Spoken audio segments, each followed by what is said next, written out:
Hello everyone, welcome to the daily editorial analysis, and today's date is 27/7/2024. So let's see what are the articles we are going to discuss today. So first article is, there is a new push in the Bay of Bengal, and this is about the organization called as Bimstec, and this article is from the Hindu, and the syllabus of this article is GS2. And the next article is about the lack of ambition in the budget regarding the agricultural sector.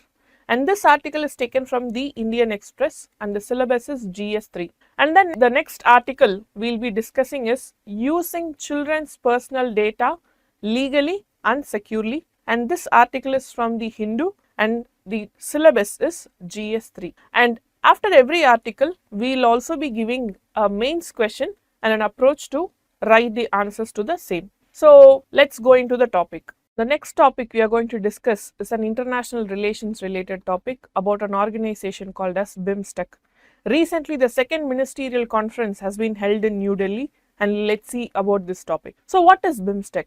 It's an inter-regional organization, and it is called as Bay of Bengal Initiative for Multi-Sectoral Technical and Economic Cooperation. So it is established in 1997 and through Bangkok Declaration. This is very important. It is also asked in prelims point of view too. So there are 7 member states: Bangladesh, Bhutan, India, Myanmar, Nepal, Sri Lanka and Thailand.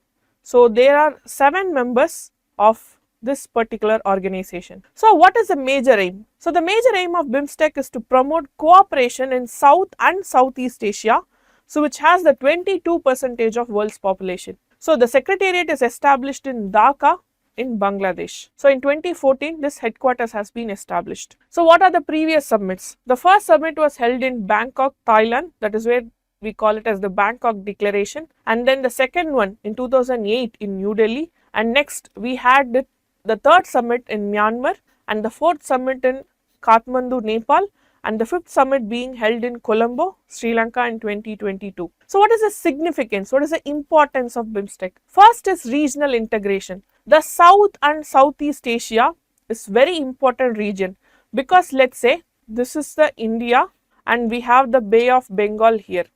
So what is the important concept is, this is where we have South Asia and this side we have Southeast Asia.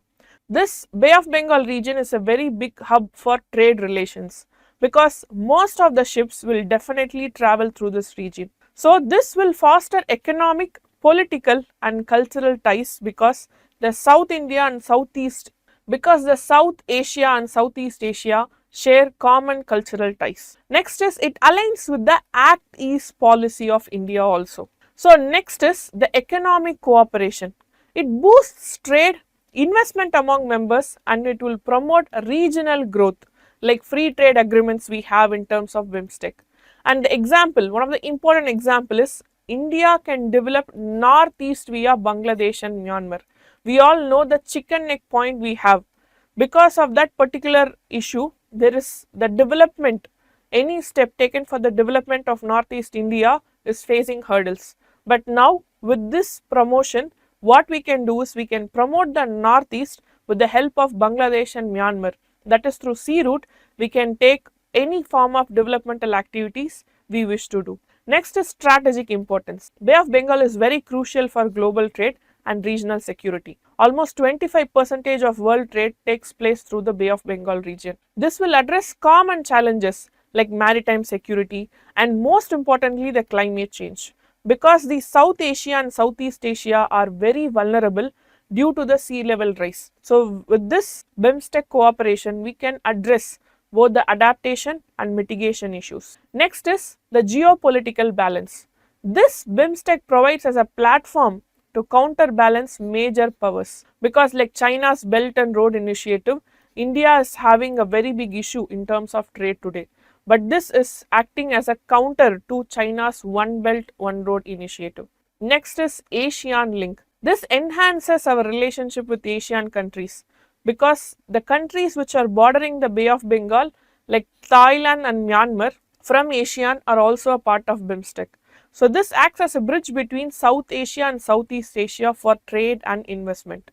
But there are certain challenges in terms of Bimstec region. So what is this?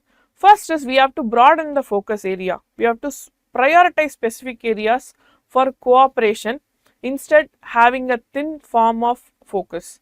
Next is we have to diverse the political system. Consensus building is very important today because India is aspiring to become the leader of the global south, and this platform is one of our stepping stone. So next is geopolitical tension. The existing rivalries among the members can actually hinder the cooperation because we can see the members here like Bangladesh, Bhutan, India, Myanmar, Nepal, Sri Lanka and Thailand. They have certain issues among themselves and it can hinder the growth of this organization.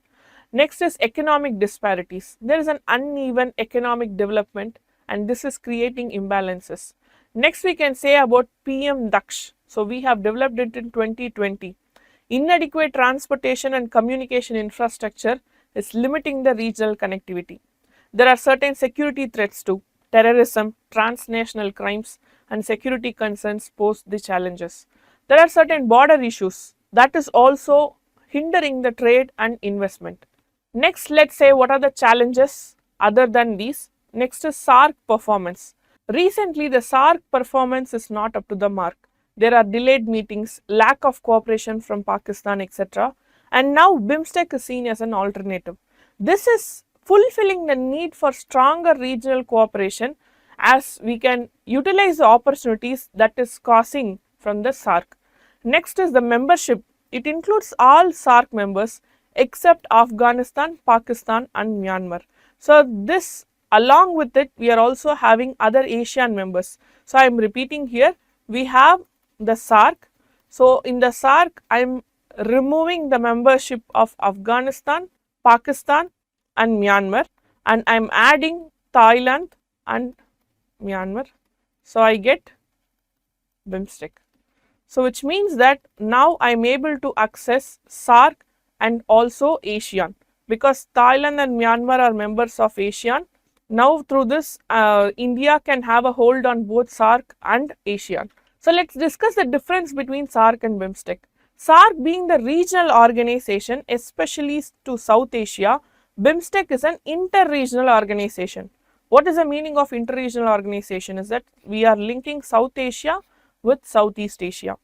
The member countries in SAARC suffer from mistrust and suspicion, but in terms of Bimstec, all the members have friendly relations, which is a very important concept in terms of any regional organizations. The SAARC has been established in 1985 and Bimstec has been established in 1997, which is post Cold War. So next is asymmetrical power balance is seen in SAARC, but there is a balancing power in terms of Bimstec here. Especially the presence of Thailand and India and the bloc is helping us in balancing the power. So there are certain connectivity projects related to Bimstec. First is Kaladan multimodal project and this links India and Myanmar. These topics are very important for the prelims perspective also, especially in terms of match the following, this can be asked. So for mains we will be discussing a question, I will tell you how we can frame our answers. The first one being Kaladan multimodal project, this links India and Myanmar. Next is Asian Trilateral Highway, it connects India, Thailand through Myanmar. So we have India here and Myanmar is in the center and we have Thailand in the Southeast Asia. So India and Thailand are connected through Myanmar in the middle. Next we have Bangladesh, Bhutan, India, Nepal motor vehicle agreement through which we have a seamless movement of people and cargo. Now let's discuss the question here. Do you think Bimstec is a parallel organization like SAARC? What are the similarities and dissimilarities between the both and how are Indian foreign policy objectives realized by forming this new organization? So when we are addressing this question, we have to see that the question is of three parts. This question as a 15 marker is very easy because the question itself is having its division. The first one we have to talk about Bimstec and we have to talk about is it parallel or not. Then we have to talk about the difference between SAARC and Bimstec. So this question is not just difference, they are also talking about similarities. So the topic would be comparison. So that topic would suit when we talk about both similarities and differences.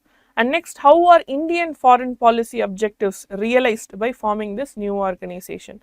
So here we have to talk about what are all the India's objectives like Act East policy and how we are trying to develop our trade, foreign investment, and we can also talk about environmental concern like climate change issues we can talk about, and then protection in terms of maritime security. These are the points which will give us good marks when we are addressing the third part of this question.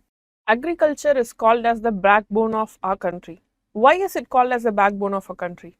While more than 40% of people are dependent on agriculture for employment, everybody are dependent on agriculture for food. But there is a lack of ambition in the budget. So let's see what is that. So first is there are certain schemes mentioned in the budget and we will see that. First one being Namo Drone Didi scheme. So you can see the term Namo Drone Didi scheme. So this scheme is specifically for women in self-help groups. So Didi means sister in Hindi, and that is what is the term also given here. So it has been launched on March 2024 and almost 15,000 drones have been given to women for formal rental services. The implementation period is from 2023 to 2026 and the budget allocation is almost rupees 500 crores. And what is the scheme for? The scheme is to empower women, promote entrepreneurship, to enhance farming efficiency through precision agriculture, because drones will give us quality data about spraying pesticides and then how is the crop quality, if there is any other issues related to agriculture. And there is a support for natural farming also in this budget. How is that? They are encouraging almost 1 crore farmers to adopt natural farming. So we have to know the difference between natural farming and organic farming. So when it comes to organic farming, it is the way where we give organic inputs. So what are the organic inputs like fertilizers, pesticides, etc. But when it comes to natural farming, there is no input. Instead, the natural methods are used as the farming here. There is no external pesticide, there is no external fertilizer. Instead, we use the output of the agriculture again to the farming here. So there is a certification and branding support also for the farmers like AGMARC, GA tax, etc. And there is an implementation through scientific institution and gram panchayats. The budget allocation is almost rupees 365.64 crore and they are also establishing 10,000 bio input resource sentences and Jan Samarth-based Kisan credit. So it is a streamlined access to 13 government schemes through single window platform.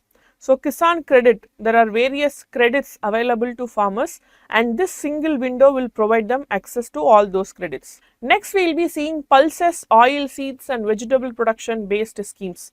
India being the largest producer of pulses, still we are importing pulses from other countries.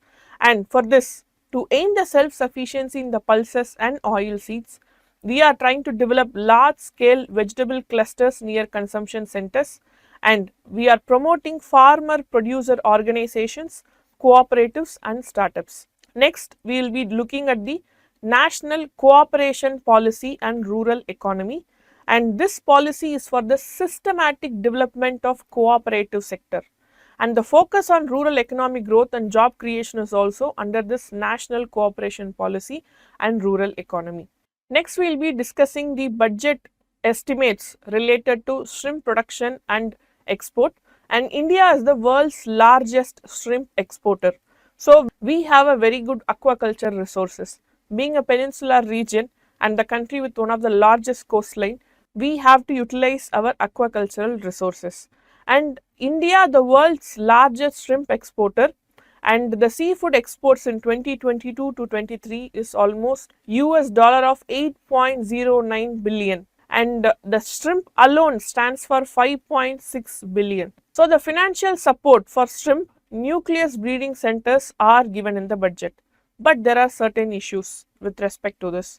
What are those? The lack of ambition and novelty in the proposals is seen, and the opportunities to reform agriculture has been missed here. Why is agriculture needing the reforms? The major reason is that more than 40% of people are employed in agriculture.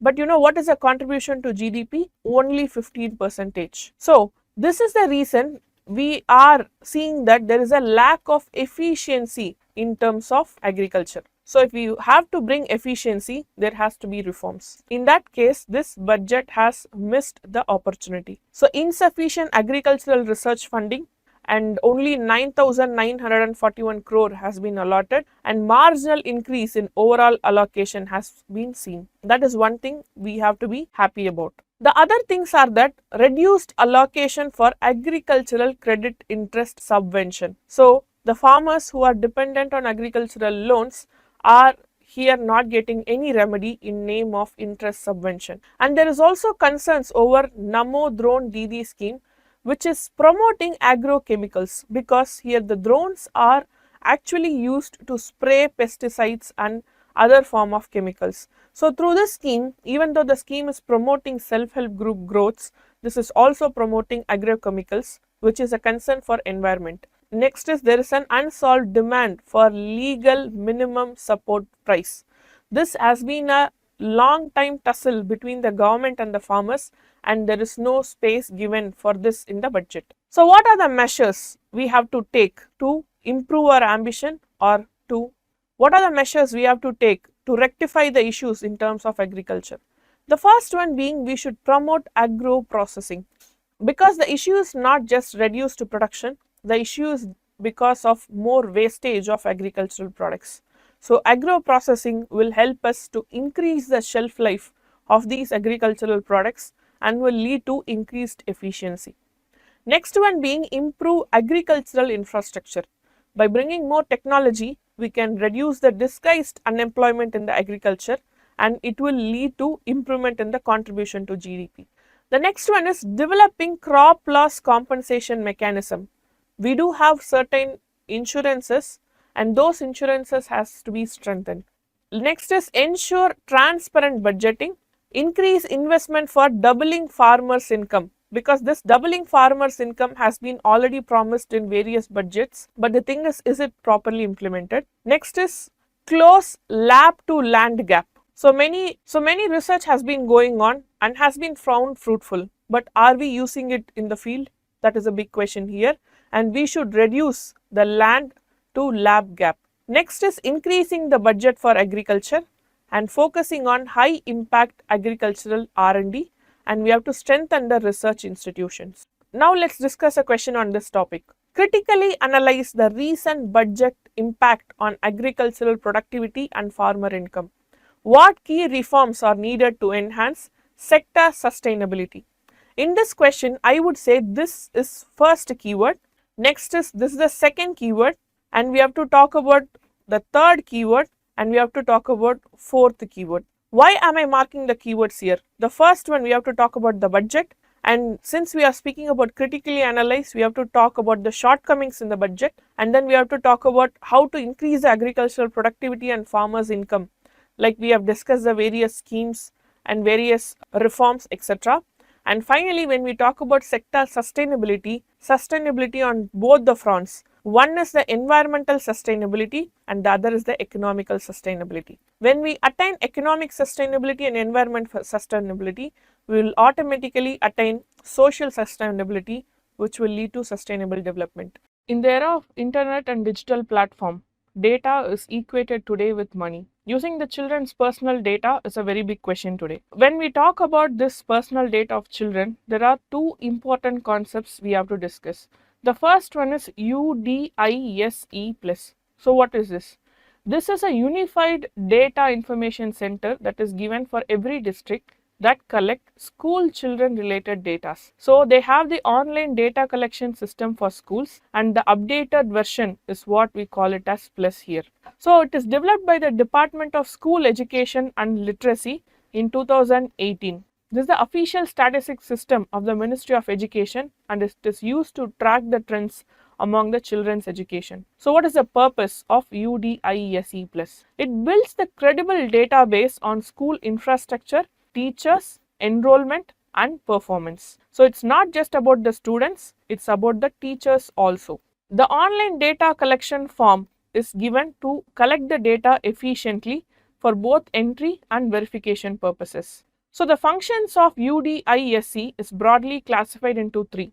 First is it is helpful in terms of planning and implementation of educational program, and second is the mapping of educational trends. This is a very important part because using the data collection and analysis we can find the problem along with the solution also.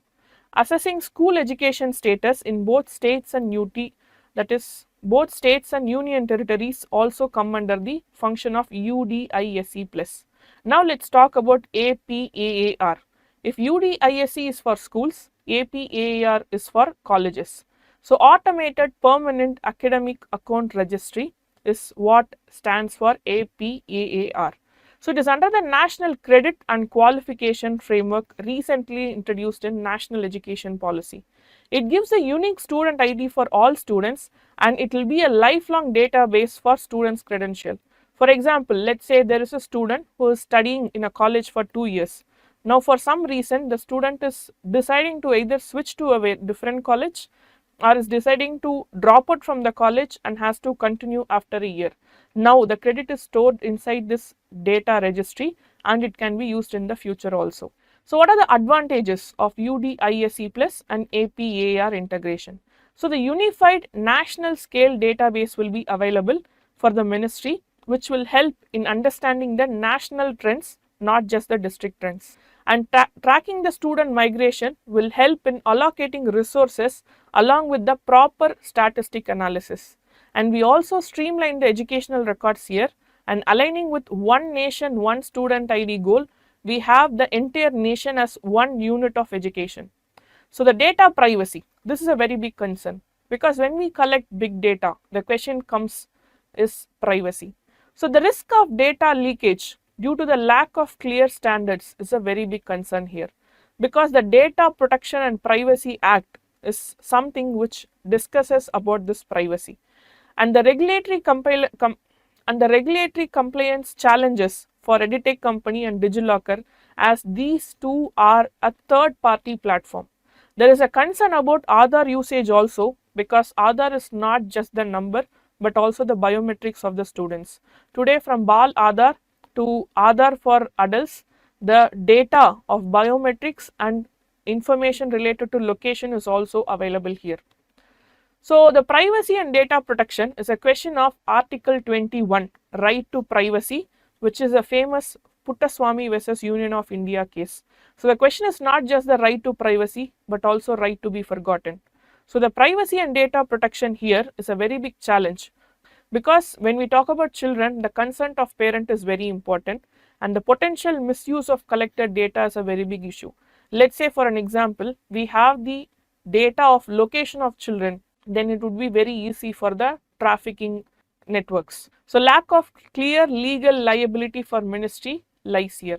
So what are the measures to be taken now? Definitely we need a redressal mechanism for grievances, and establishing a grievance redressal forum will help in overcoming any other issues related to this, and interoperability and consent issue has to be properly addressed, and implementing technical and legal procedures to protect privacy and also clarity in terms of any of these rules and regulations will set up certain standards. If you like this video, please press the like button and comment the answers for the question given, and also share this video. Please do not forget to subscribe because there will be further videos in the same type, so I don't want you to miss those videos. Thank you.